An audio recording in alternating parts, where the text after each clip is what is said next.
My name is Ben Mattis. I'm the senior producer on Batman Arkham Origins. Can you start by talking about when this game takes place within the Batman mythology? Sure, of course. So we like to say it's an early career Batman story. It takes place at about year 2 of his career. So he's been Batman for a couple of years.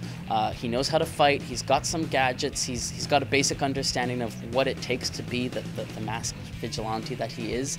But he's not really faced any true challenges yet. He's used to being the best.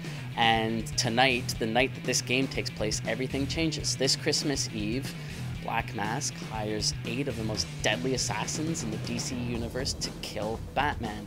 And the challenges that these assassins and all of their thugs and all of the other rogues gallery members who come up out of the woodwork on this eve in order to sort of advance their own nefarious goals, the challenges that all of that puts on Batman is unlike anything he's ever faced before. And it forces him to evolve, to change, to become something larger and greater than he was at the beginning, at the outset of the game.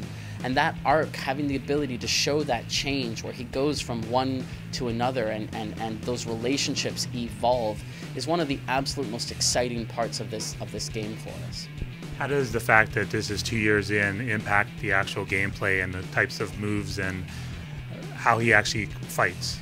Sure, so what's really important is that players have the familiar Arkham gameplay experience. We would not have accepted to nerf Batman because this is year 2 and say, oh, well, he doesn't have the Batclaw yet, and he doesn't have the Batarang yet, and he doesn't know how to do that move yet, because that would have been such a downgrade from those previous abilities. But what we have made sure to do is that we have lots of narrative explanations as to why he has the gadgets that he has, why he has the abilities that he has, and of course there are further opportunities beyond our core game, whether it be transmedia or whatever the case might be, to also explain what has happened in between the end of Arkham Origins and the beginning of Arkham Asylum, to ensure that we are for sure staying true to that canon. But at the end of the day, it's gameplay first. We've got to make sure we're creating a credible, exciting, empowering core Batman experience. And so we took that very seriously. Can you talk a little about how this Batman is different from the raw aspect and how that plays into the fighting style and the other types of gameplay? Sure, of course, that's a great question. So younger, raw Batman, that's what we're going for. We're going for a Batman who people are scared of.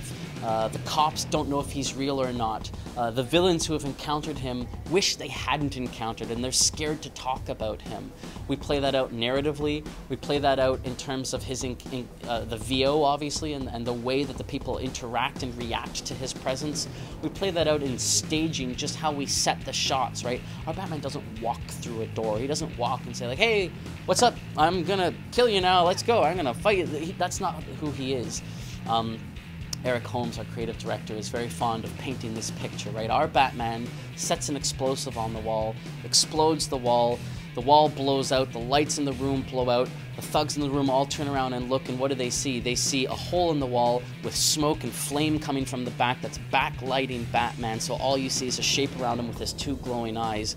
And they freak out, right? Of course they're going to freak out, because they don't even know what they're seeing. They're seeing a creature of the night more than an actual masked vigilante.